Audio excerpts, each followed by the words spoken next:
guys. 3, 2, 1, let's record a podcast. Hi, everybody. My name is Jake. And I'm Alex. And we're here today with our neighbor from down the street. I'm going to let him introduce himself. Hey, this is Chef Godwin, owner-operator of Yum Village, Afro-Caribbean Eats, and now more recently at Yum Village Market Pantry. So because I'm going to admit to you, you've only ever brought food to me, which is super kind. I haven't been able to make it down the street. What is the difference between the pantry and the actual restaurant? So the restaurant was what we started off with before the pandemic when things were normal. I think the biggest thing that we had to worry about in our lifetime were the fires that were happening. What fires were happening? Inside?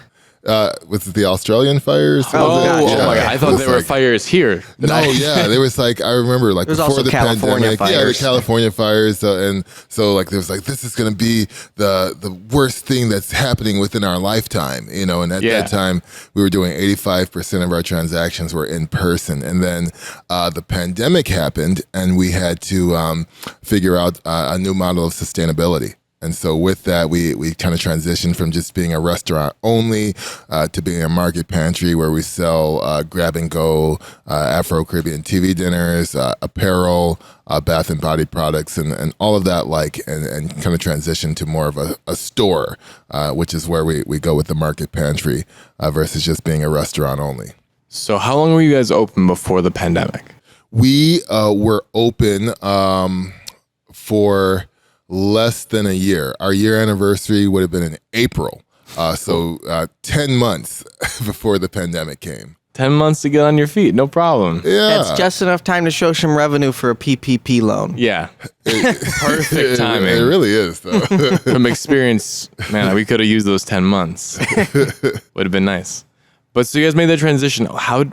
When things closed down for you, what were you thinking about? Did you immediately start coming up with all right, we're printing shirts, we're doing this, or did it start to come together one at a time? So it kind of started to come in one at a time. The first thing we needed to do was figure out online.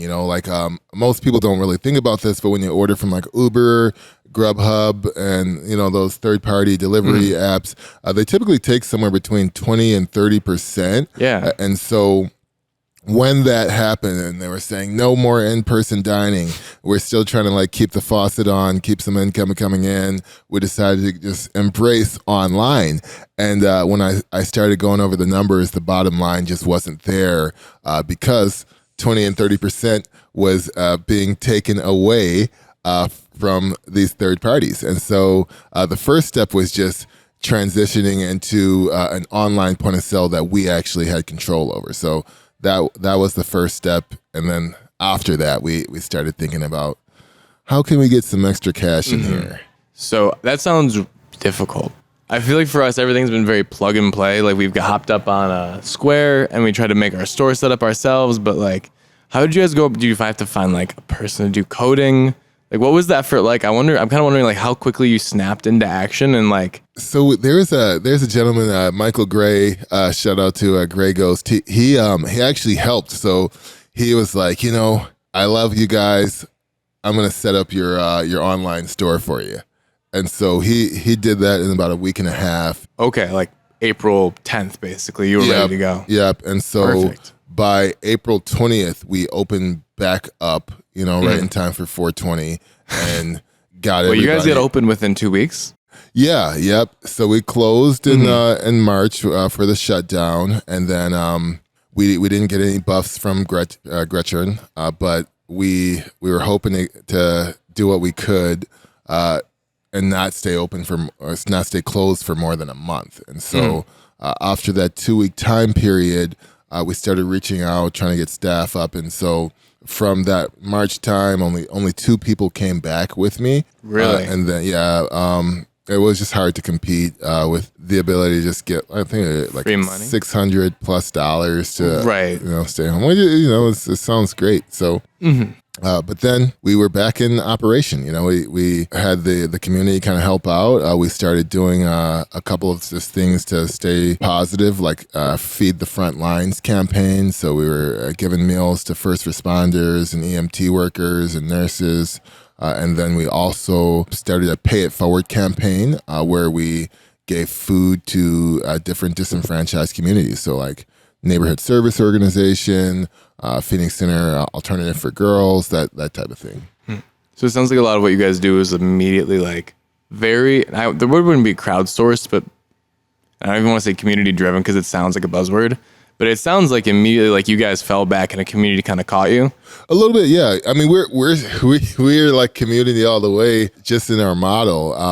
One of the things that like one of our missions is we want to put out African Caribbean food and culture, but not just do it for money or profit. Like our goal is to sustainably do that so it's accessible, and so a lot of that goes into the pricing. Like we try to make sure that we have food that's $5 on our menu, just so people can afford it, as well as making sure that we pay a good living wage. I think the lowest paid person in our place gets like $12 an hour plus tips. So on average, we pay $15.50 to $19.50 an hour per person with that tip pooling. So I want to ask some questions now about yourself because you're talking about providing like Afro-Caribbean food.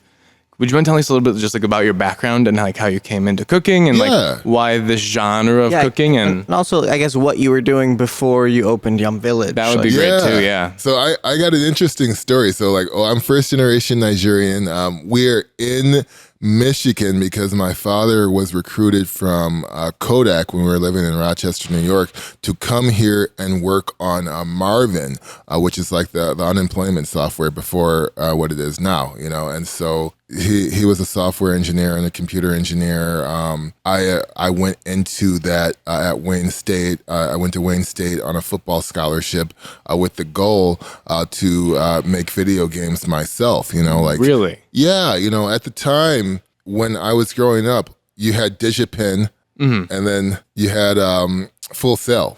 And then that was it. Maybe you got into the industry some other way, but those were the main things. And so as I was, I think I was like a sophomore, we had to make an RPG with 3 loops in it. That was my midterm project. And I think I got like a 13%.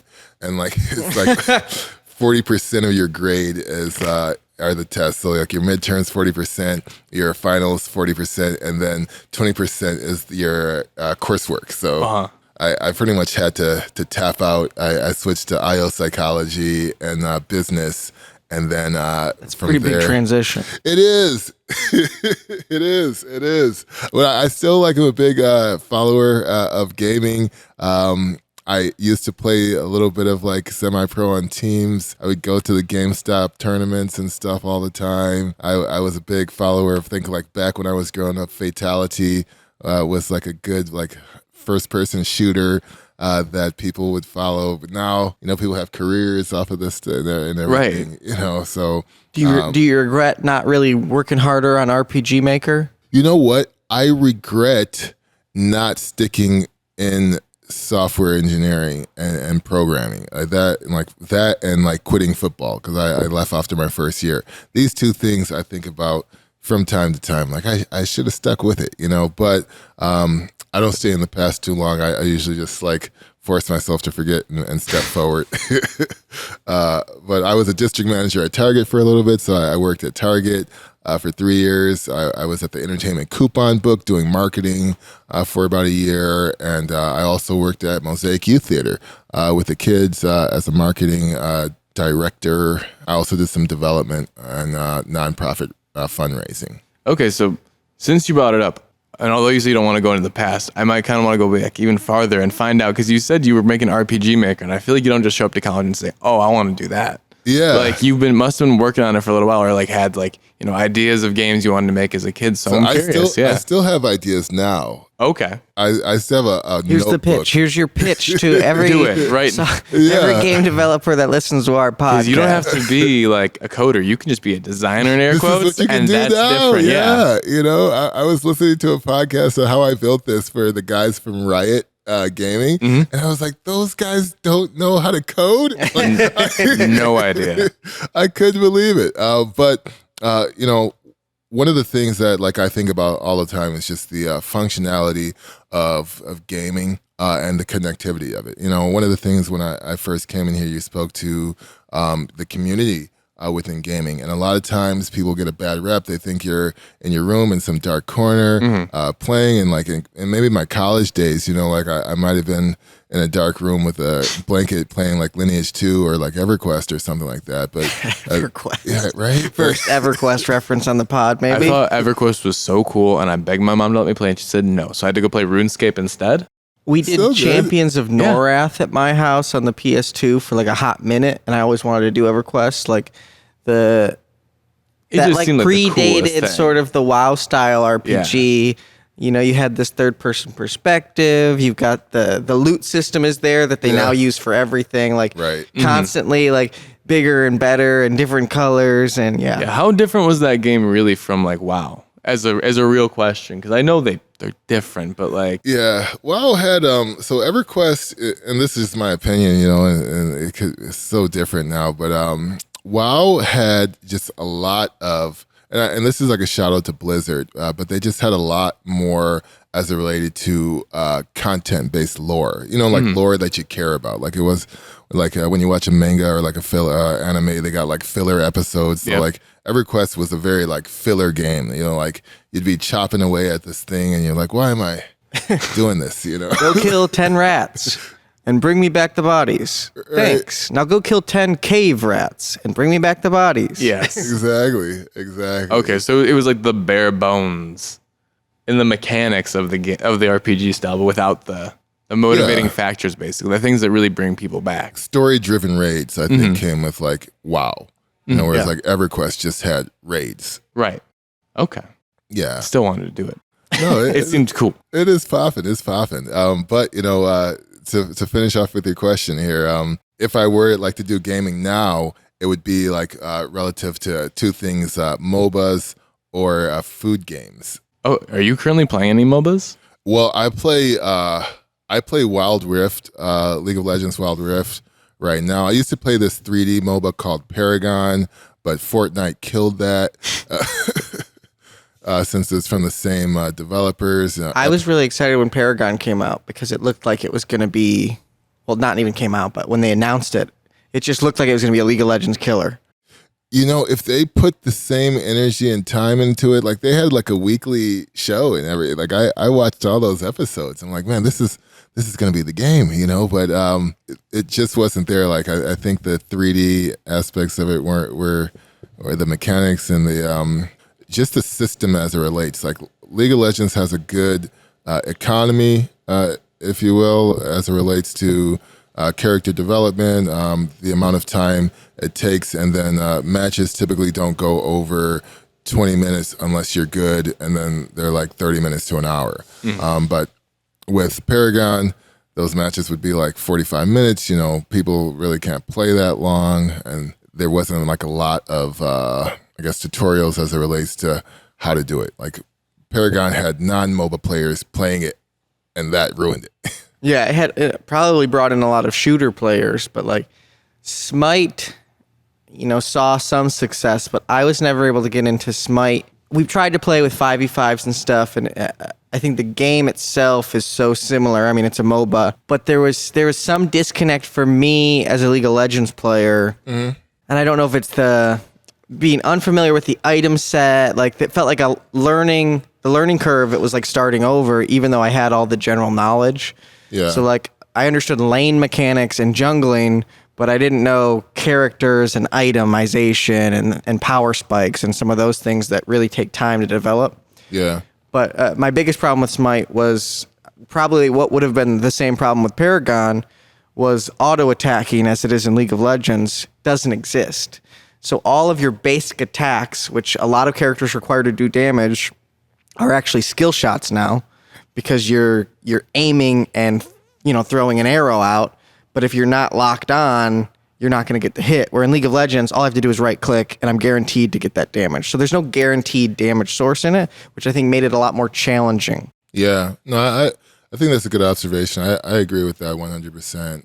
And then to tap onto that, the caring of it, you know, like I feel strongly that like if the itemization is good and you're like into it, like you'll learn what they do. Like you'll learn what the characters do, you know, like even in League of Legends, which I'm not playing as much because I feel like people are using mouse and keyboard in that thing, you know, so there's definitely like a skill cap that you can reach from using your fingers versus having a mouse and keyboard and emulating it.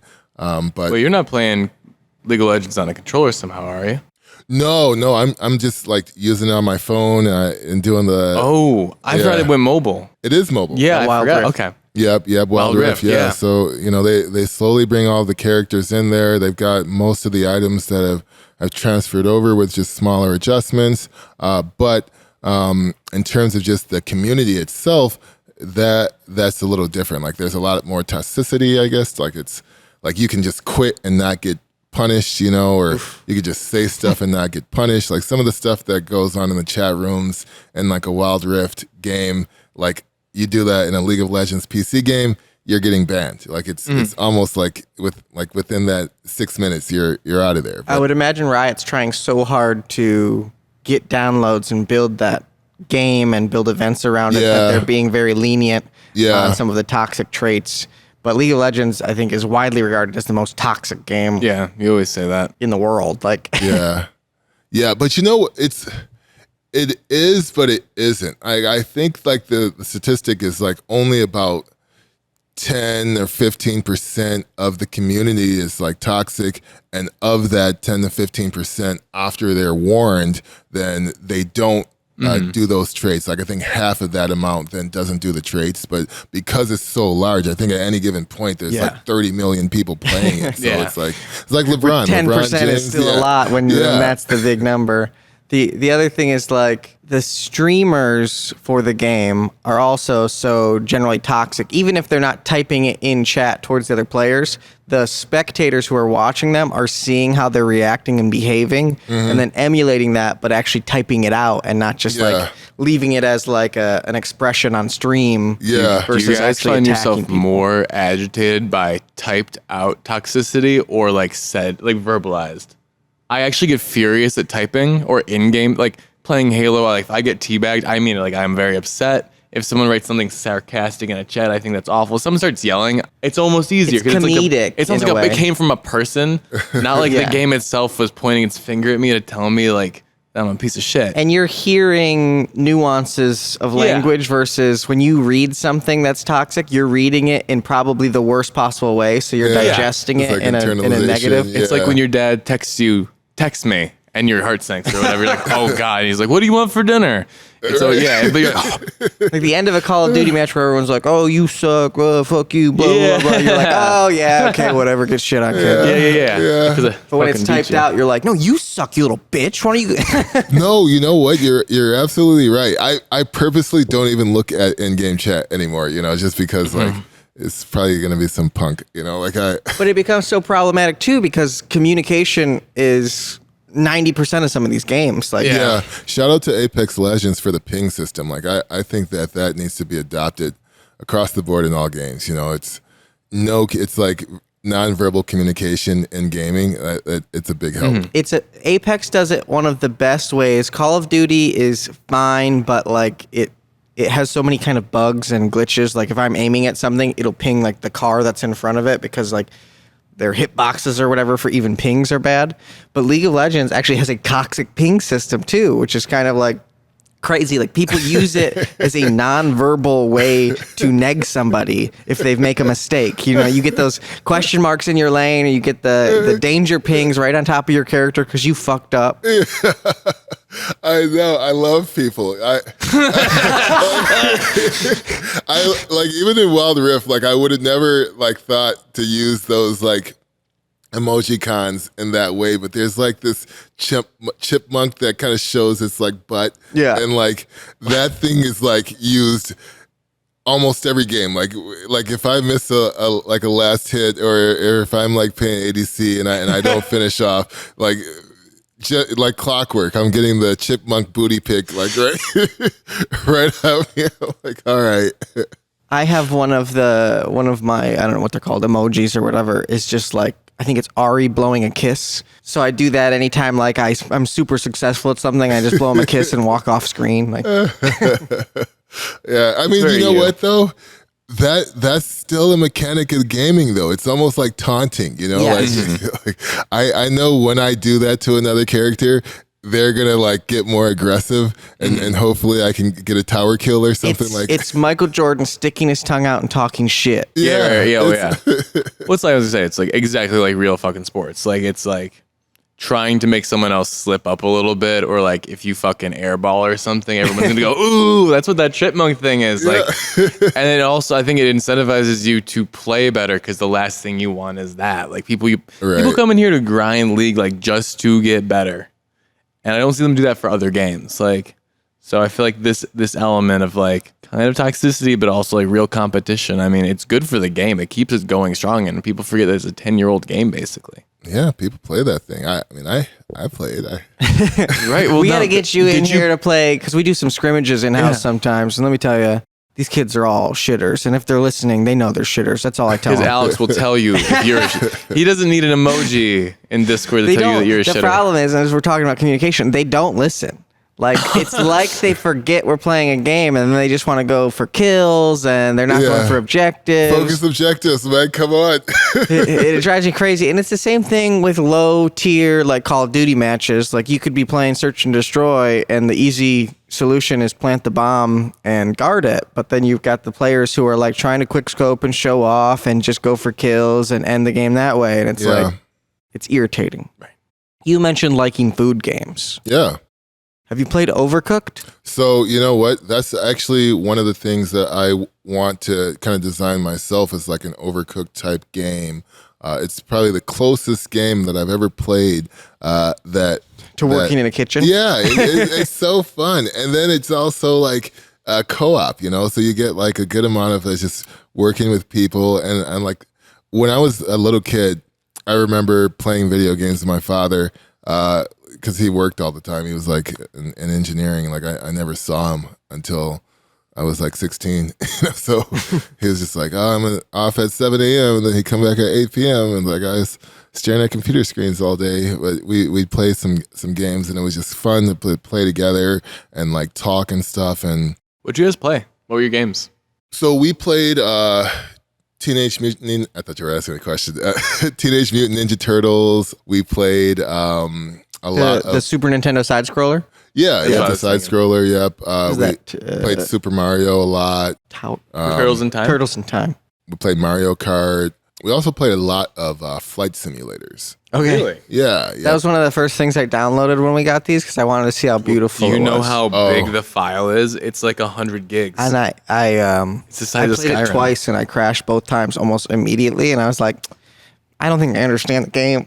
You know what? So like I think we played like a Star Wars. There's like a Star Wars game or something I played, and I wanted to be a pilot, and so my call sign was like Jet Eye, like JETEYE, you know. But after a while, he stopped playing games, and I just started playing with my brothers, and so you know we'd always play together. Like I'd played sports, like I'd play football, but then we'd have these video game tournaments with the football team after practice, so that, you know, it just was always around.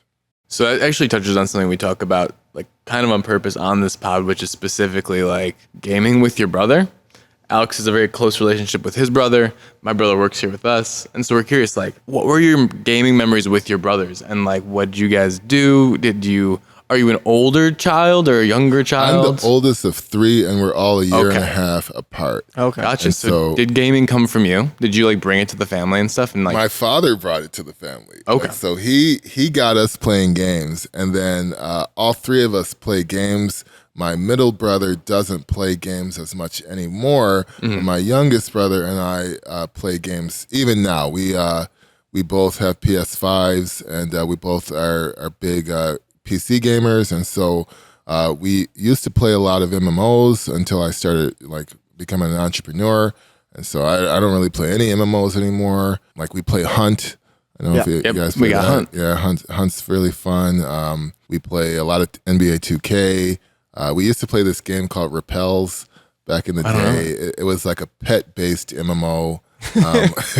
Like Neopets or like a pet-based MMO. So the premise was that you could tame every monster in the game and then use it as a pet. Gotcha. And so That's Pokemon. It is. But like, so you could have a character that could have up to 3 pets, and that was the main summoner class, and then every other class could just have 1 pet. And that pet could, fight enemies for you or whatever, and they all had 5 phases of evolution. So you see a character. This is Pokemon. It is. You give a Clefairy a Moonstone.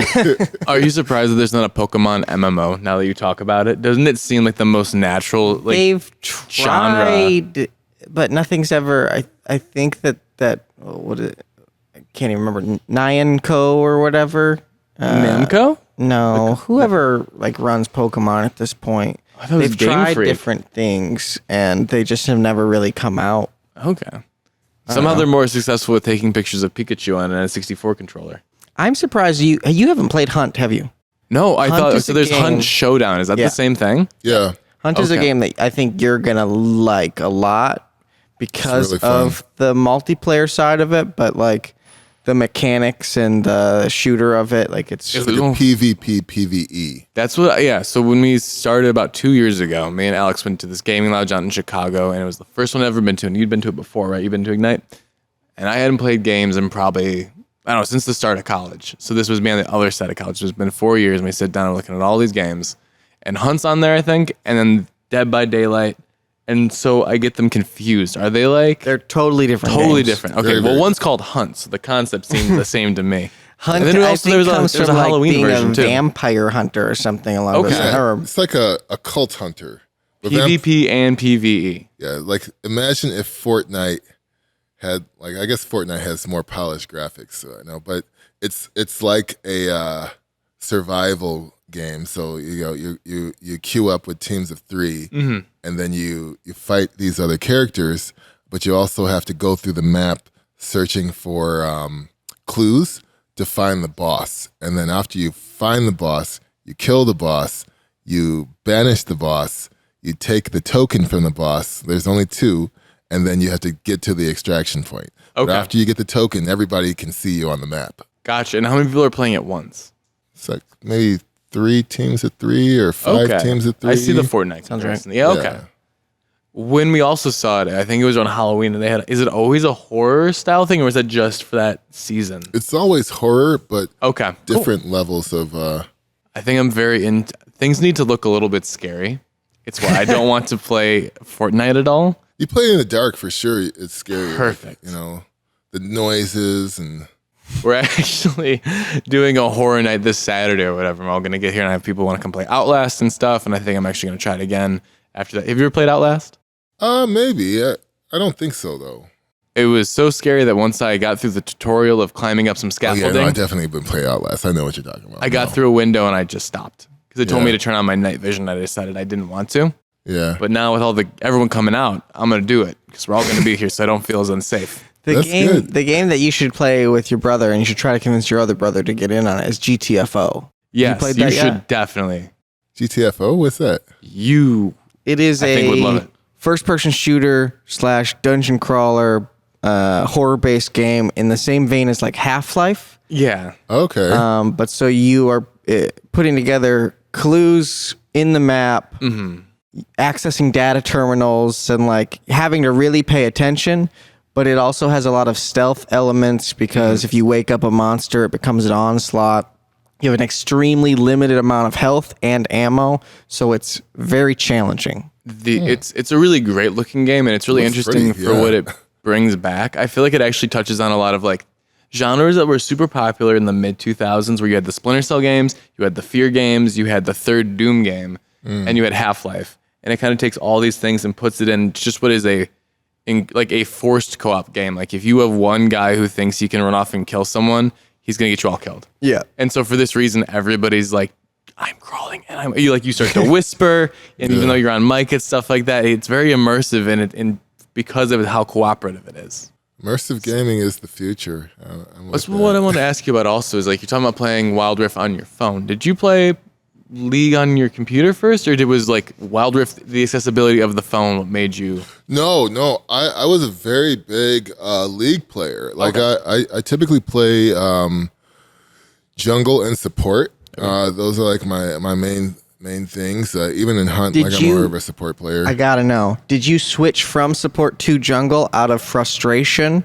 I played support first, and then I played jungle, just because, like, you know, if you're like, I feel like you should share economy as a support, like as a support in ADC, so that I can also be a better support. But like, because you're not always actively communicating, you know, you got somebody who's like having a heart attack because you take something that they weren't going to get anyway, like, you know.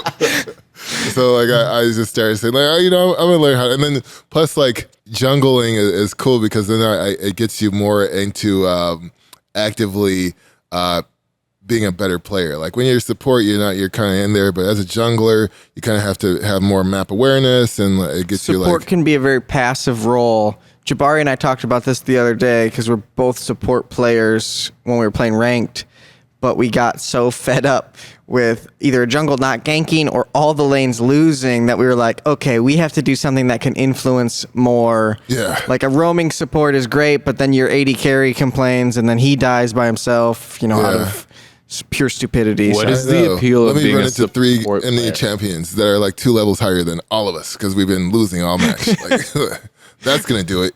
What was your question? Okay, so I don't play League, so my reference point for this is actually I think Battlefield 2442, which is a very old game. Yeah, I wrecked with the Battlefield. Yeah. But it was like I remember you could like again similar thing classes, and there was like a healer guy that ran around and stuff, and you'd heal up all the guys on the ground, and I just remember thinking like, who wants to play as that guy? I need to understand because you say you play support. What is the appeal of playing that role in a game? I don't understand. Supports you. Well, Well, I know it's necessary, but So- who wants to play support? For me, the type of supports that I play are very specific in that they can be shot callers and playmakers. Someone like Okay. a Thresh, where I am the engage and the setup for the fight, which is very important in team comps. There's other supports that are more basic and just like literally just heal. And those typically aren't the ones I would play. So Right. support is more of a broad term for anyone assisting in the bot lane. But there are also like damage-based supports and people who just like impact the game in different ways. It just Okay. depends on what the team composition needs. So for me, it's about being the playmaker and having kind of a leadership role, but in that support sense. Okay, so like the idea about being removed is more about like it allows you to see the whole game. Yeah. Okay. Yeah, like if we were I playing can do Overwatch, that. I'd probably still play like a support. But as Alex is saying, like I'm utility, you know, just more of an ability to impact the game versus, you know, just throwing heals out there. We were talking about Overwatch the other day. What were you saying? Like that you thought it was? I said it was the most competitive team shooter. Do you feel like it's gone before its time? I don't see anyone here play it, and I feel like it's just like People still play it though. It's still know. got a large. I think it's still got a large audience. I think a lot of people are probably waiting for this Overwatch Right. 2. yeah.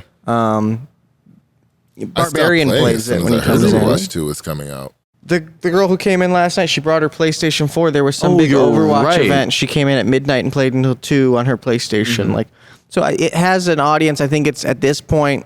I don't think a lot of people are trying Overwatch for the first time. You've either played it and you know you like it, or you overlook it because there's so many other games on the market. it's an interesting place to be in. I just feel like It's a game in the same way don't that I know. think League of Legends and even Warzone are not games you want to play by yourself. they're not, but people come in and when they find out that we don't, like when Warzone goes down for a minute because one guy logged in too many times and locked the whole place out, we've had guys be like, I think I'm going to leave, like at the desk when they find out they can't do that. Like they come here for it. It's yeah, but usually you're coming with a group or you have a squad that you're playing with online. Like Okay. Overwatch is definitely the same way where I would never want to just be playing by myself because there's such a heavy Team component. team component, communication factor, Okay. stuff like that. But then I feel like it's also siphoning, or rather Valorant is siphoning interest away. Because I've said this all week. I think because I'm watching around the room, I really feel like Valorant has become this new ballooning game that is popular across age groups and both genders. Like everyone's playing it, which I think is super interesting. That wasn't the case before, though. It wasn't. It's new. That's why I think it might be like the new game. Overwatch, I think, had a large female demographic. I think Counter-Strike Go or even Source, like it was less seen for female players. And I don't know if that was because of simple things like the operators were all males or whatever, or because of the realism, it wasn't as inclusive. Well, I think from when it was coming from, like CSGO is a, turn of the millennium, like competitive online shooter, which was a time when like gaming was just as male as it could be. And CSGO seems like about as male as a game you could expect to have. But so Rainbow Six came out, Valorant came out. Yeah. Overwatch came out. These are all supposed to be Counter-Strike killers, essentially. Right. They are the new form of competitive shooters. Yeah. And I think Rainbow Six was almost too competitive. Like, it's got its own demographic, but it didn't shut down Counter-Strike because of how different the gameplay is. Yeah, we'll have to talk to Robbie about why Counter-Strike is so unkillable. But I feel like everything that tries to become a Counter-Strike killer just becomes its own game. Well, Valorant is probably the closest thing because you've got so many similarities, like from the buy situation to the style of maps, to how the audio works, to the simple fact that it's like, okay, plant the bomb and go. And Overwatch, I think, has been able to fill a gap that Counter-Strike and Valorant can't with different game modes. Yeah. So it's more in line with competing with Call of Duty competitive series I and definitely stuff. don't think of it. It's someone who didn't play it and stuff and only watched people play it. Like, I don't think of it as a CSGO game or like I do with Valorant. So it seems totally different. It seems more in line with Apex. It's probably more in line with League, actually, Really, because you think? of the roles and the different Valorant, aspects yeah. like that.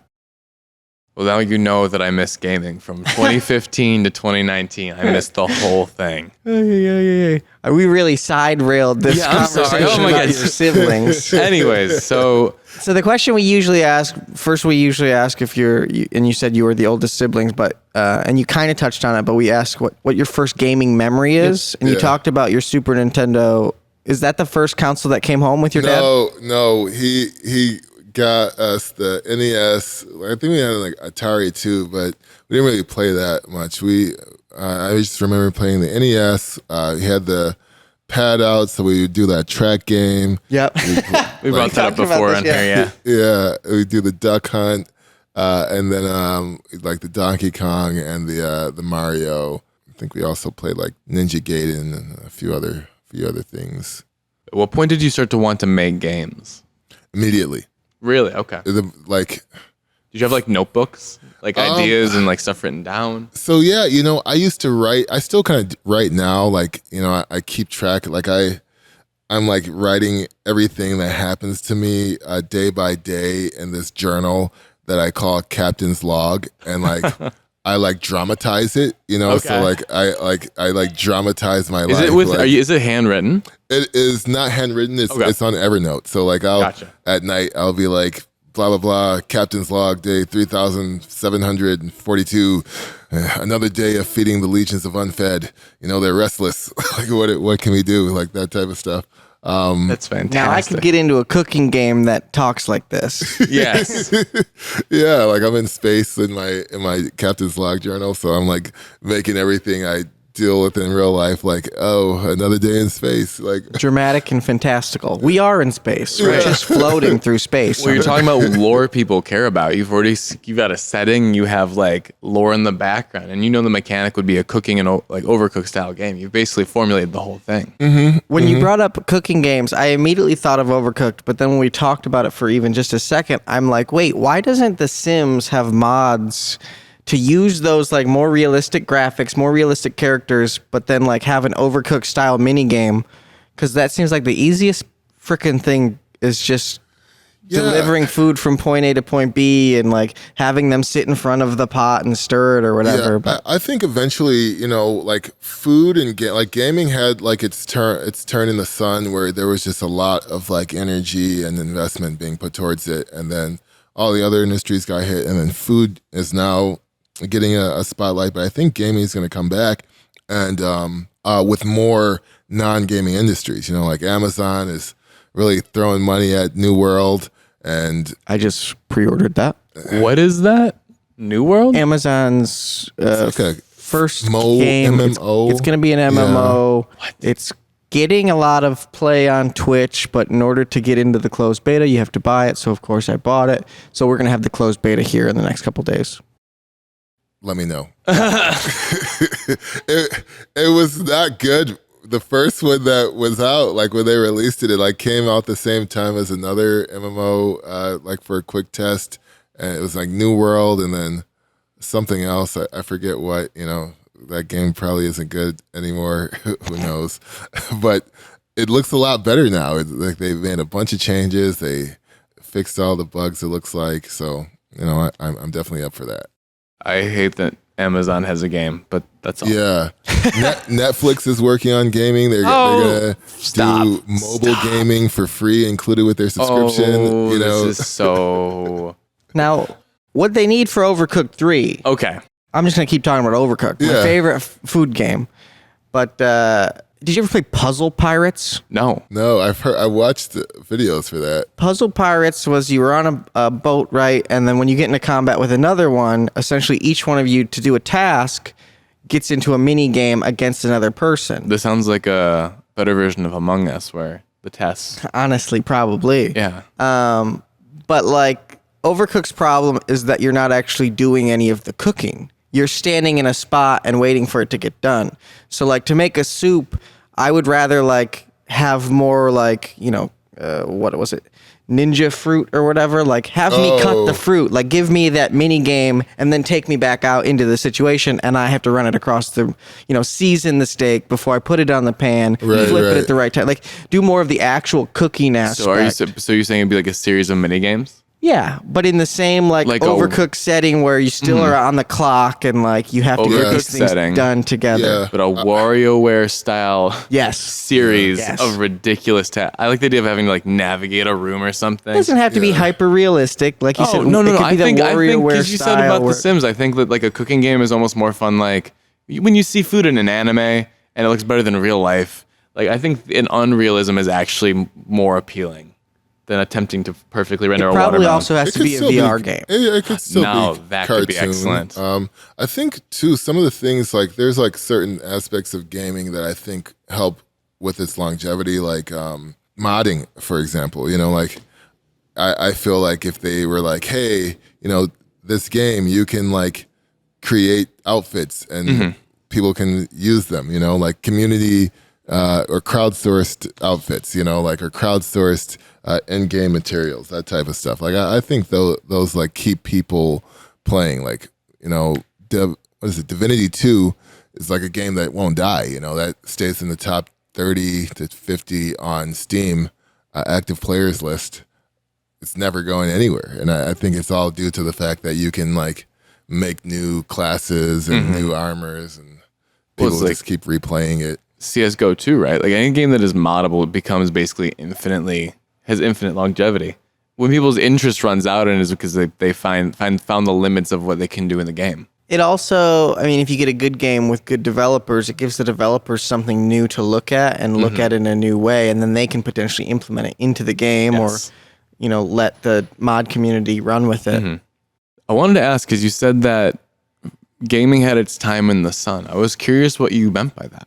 Well, you know, I think right around the time that League of Legends came out, I don't know how long Discord was out, but I think like right before that was like kind of like the first time I started using Discord, and then actively using Steam, and it's just a lot of like these like subscription services started coming out where you could stream like gaming as streaming services, and so I haven't really seen as much of that throughout the year from that point where they're like saying, okay, now you can smell the games or whatever, you know, like there just hasn't been, at least anecdotally for me, I haven't seen a lot of investment into gaming.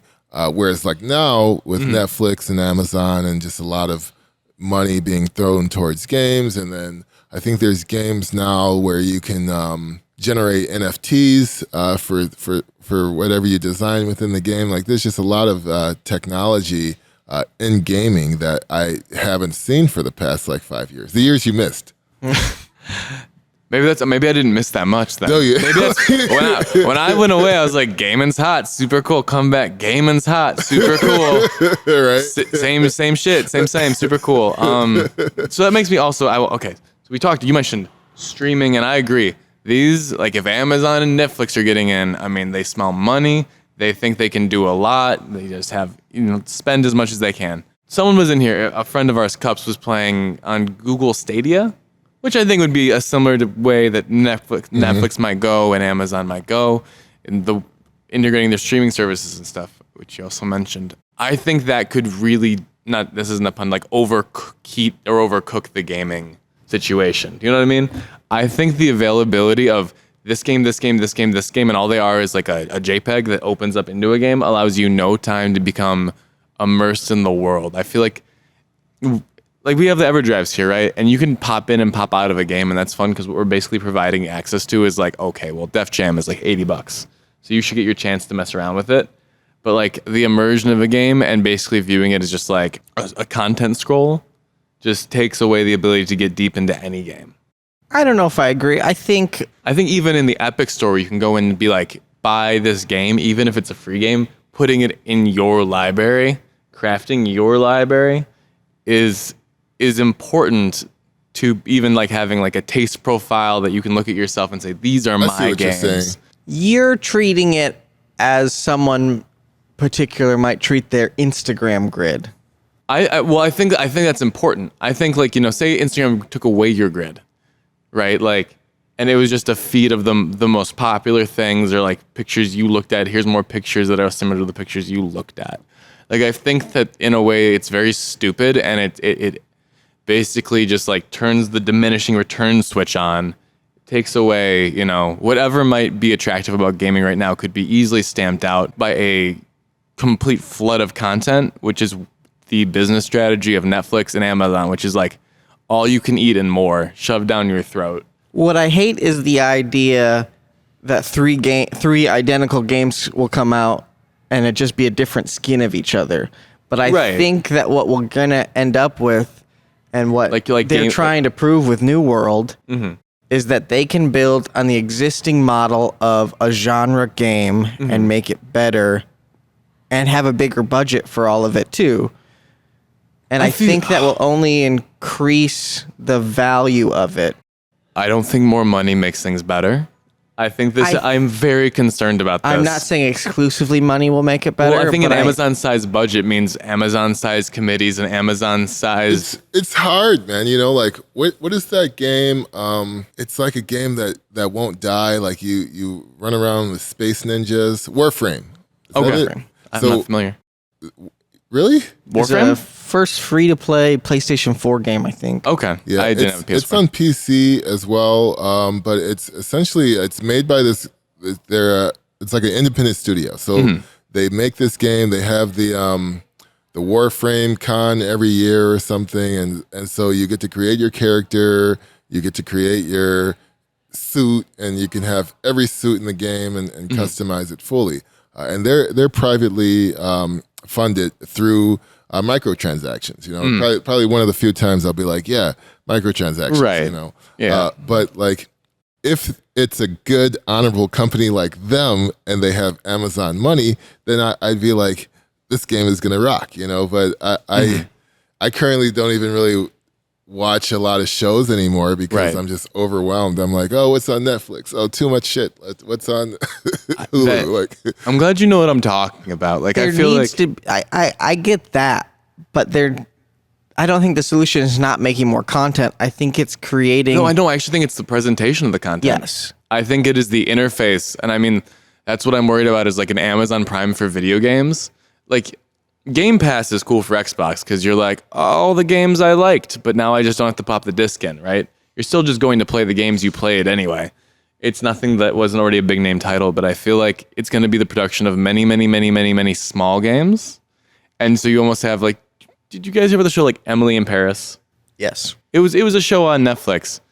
and it got called ambient TV for just being basically it was TV to the point where it was there to be there. It was made to be on. You put it on so there's something on TV, and and gaming has done this in the Did you watch it? I watched a long video that broke down the plot for me. But you didn't watch the show. Did you love Emily in Paris? No, I Okay, thought I it was was so scared. I thought it was a bad show. Okay. But I think there's a part of it that's, I don't want to say it's bad on purpose, but the intention behind some of it was to be satirical, but it doesn't Distinguish come across itself that way. Exactly. No, it really. I watched bits. It was It's coming out with season 2. sure. Of course it is because I don't know. This is all like ways to write off losses, basically. Like I don't know. Well, yes, Who that is knows? the other Yeah. problem with having a Netflix and an Amazon with an infinite production budget. Right. Is that they will literally produce anything because they can and because it's a business expense. Right. Well, this whether it's a good idea or So not. look, I thought Andromeda wasn't bad after the updates. You know, I still play it. It's a good game.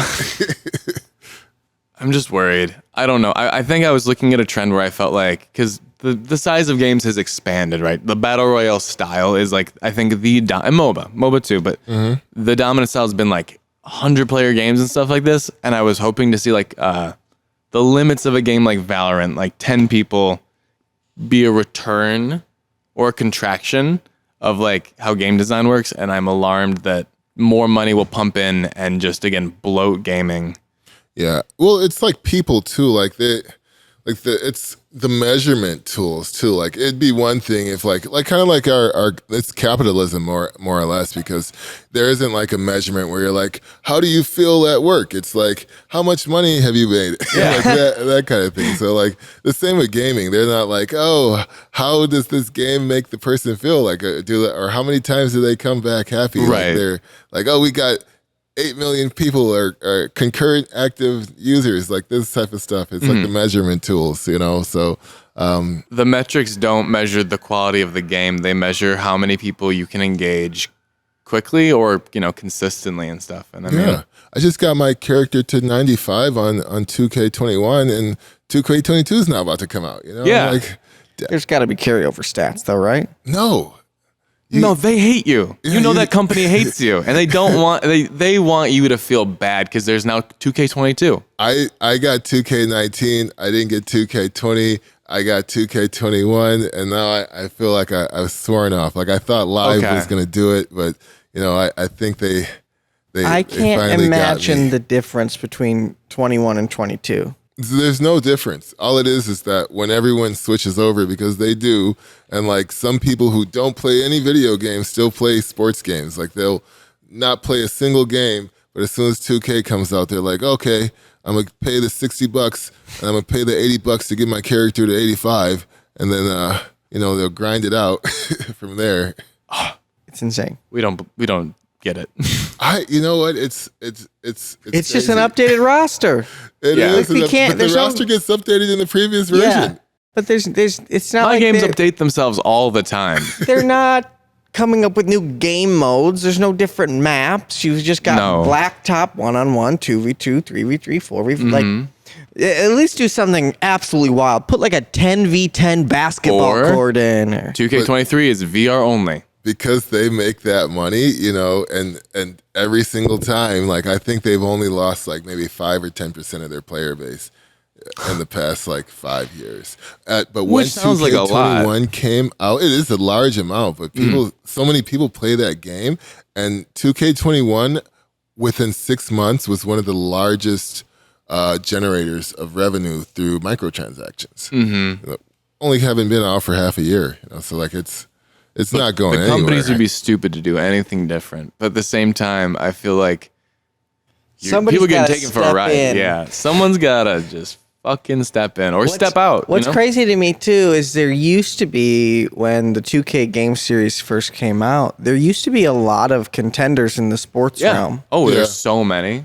Yeah. I've seen like the shelves. I used to work at a retro game store, and for basketball games in the early 2000s, there was like a million like startup franchises.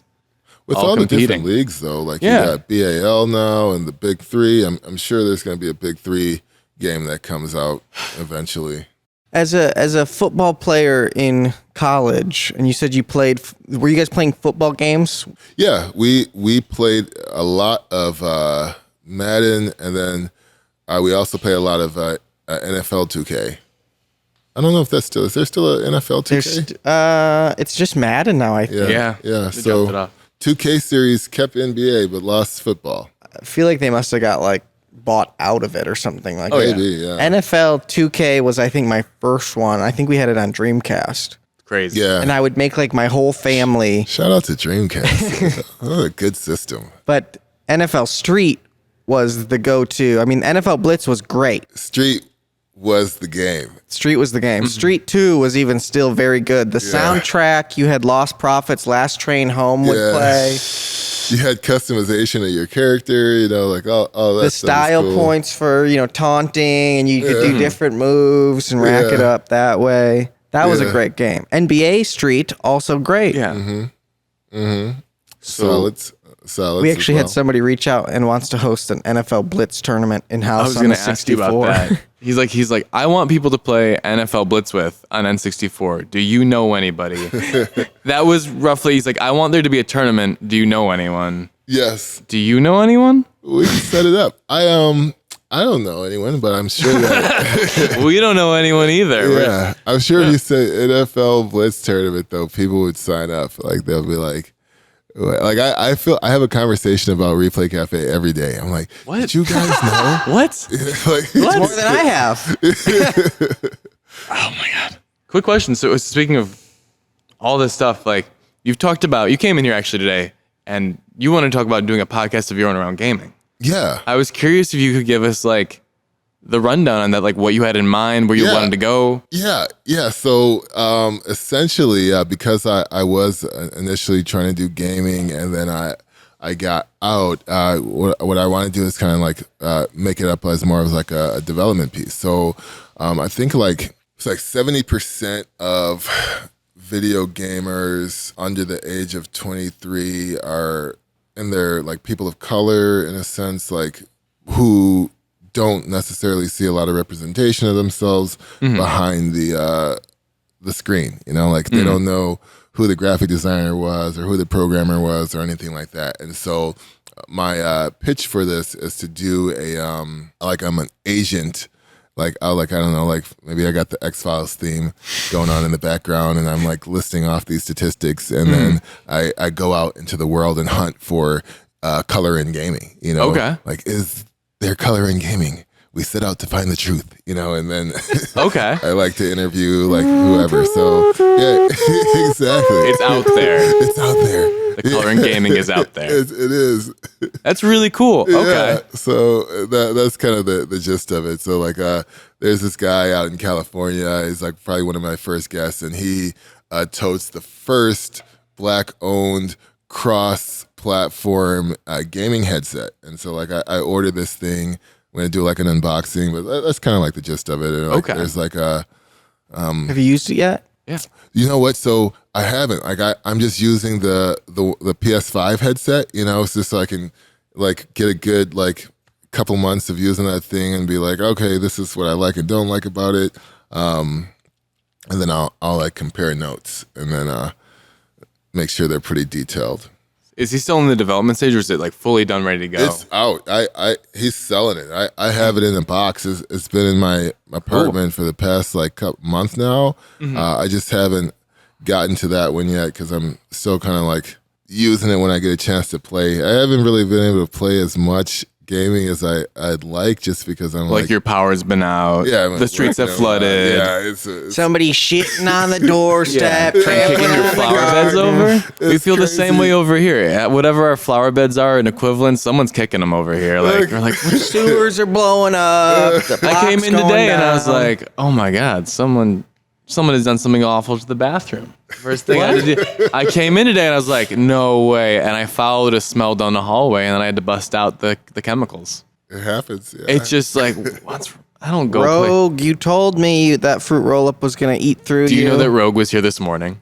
Still or again? He came in, he's like, popped his head in the door and he goes, I'm not supposed to be here. And I said, what? He's like, yeah, I fell asleep. And then he just like left. And I was like, bye. Like, he's like, is this your office? I'm like, kind of. He goes, oh, sweet. And then he laughed. Oh my god. He's like, I didn't realize this was your office. I'm like, well, it's gonna be my office. We're working on it. It's a hot dog room right now. Oh my God, it smells of hot dogs.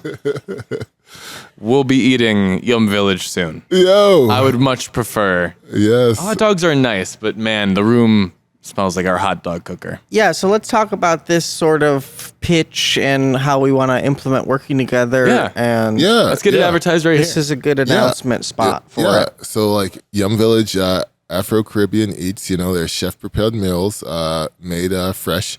And then you can get them right from our grab-and-go smart fridges. So they're branded Yum Village-esque vending machines.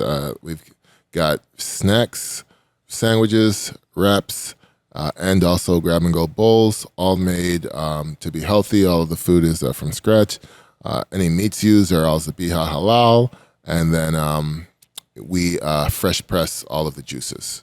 And Amazing. so we're hoping to get a nice fridge next to our fridge so that you can host all of these goodness, but you're right down the street. So if you do want a hot meal, Yep. it sounds like the website is set up perfectly to order it. Yep. If we need it delivered, is that a possibility, It or am I can going to be riding my delivered. bike back No, and forth? yeah, you can get it delivered, or you can do a pickup. You can even get it dropped off to your home, and also you can order meals in advance. And How have them, smart is the mailed to fridge? you.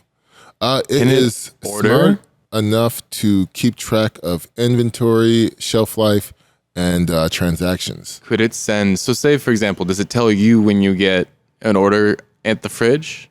Yeah. So all of it's actually pretty sweet. So each item is tracked by an RFID tag that we have to custom order and then place onto the container itself. And so as soon as that item leaves the refrigerator, then I'll get a notification in the dashboard saying that whatever item it is, because I got to do a different RFID tag per item. It's like the Sakara wrap is been taken out, replaced with another one. What I'm curious about is if someone were to place an order for hot food at the smart fridge, So could it then be delivered? Yeah, we aren't there yet, but I know the technology is there to do it. We just got to get more like Amazon level. But maybe 10, 15 years, Bezos was only still doing books in 1999. True. If you had potentially an RFID tag that was connected to a hot food and you had someone monitoring the email that those were coming to, the RFID could just be literally on anything. And then that comes out of the fridge, but then it's basically your order for being here, right? But And you could exchange that, say you. that's a whole staff. Yeah, we could we made weirder things work, but I want to sell double the food. I want to get everybody eating It's vegetables probably easy enough and juices. to have a QR scanner right there. It says, True. and if you want something hot, you can scan this and go to the That website. would be fine too. We can put up a little QR we code. do have our entire menu. I mean, this is one of the things too, embracing technology. We have QR scan. 90% of our transactions, 85, 90 are online right now. And then when people come in person, we've just gotten rid of all menus. We just have these cool decorative bookmarks that have a QR code on them. And it's about 50-50 whether we're going to get somebody who embraces that or someone who's going to throw a temper tantrum, I want a real menu. Yeah, I'm we're cutting back on our impact to the environment here, saving those trees, and people are just fuck the trees, I want the menu. That'd be me upset because I used all my 4 gigs of data for the month and now I can't eat. What before we let you go, what are the top 3 things right now on your guys' menu that you're in love with and that you've created on there? So I smash on curry goat and fried fufu or our smoked pepper fries. But the things that are ordered the most are all of our vegan stuff. Our whole menu is vegan with the exception of the meat, which is the Zabiha halal. But everyone smashes on the vegan stuff. We got this peanut stew or this thing called a Roots Village combo, which is ginger curry chickpeas with this candy garlic roasted Brussels sprouts and a vegetable curry stew over rice.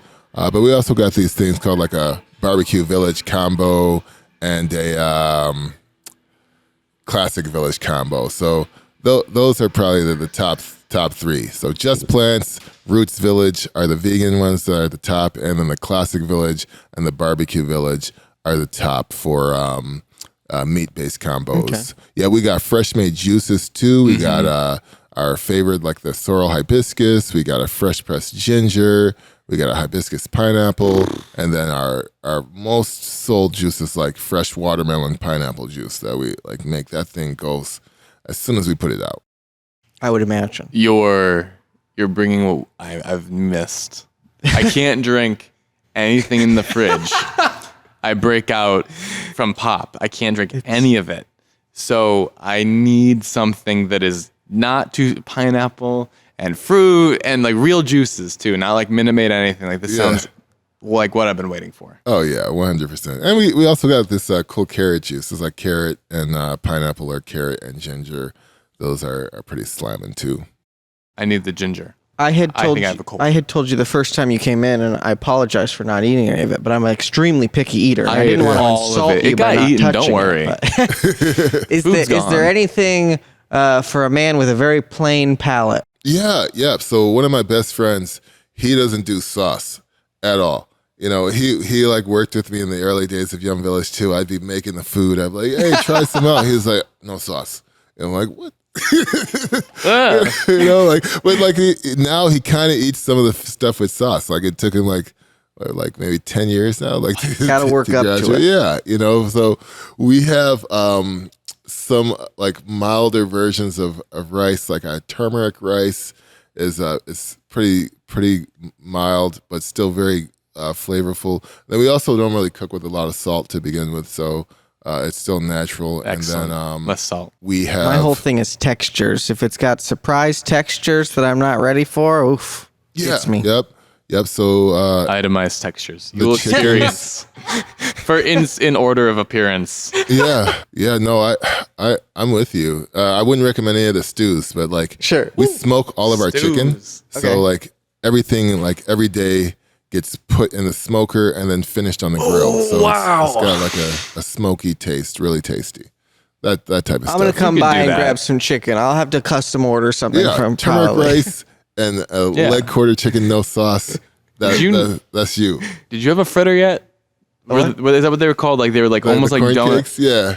That you have to have. It's You just, tried to give him what he was. It was like a donut crash landed into like a Yep.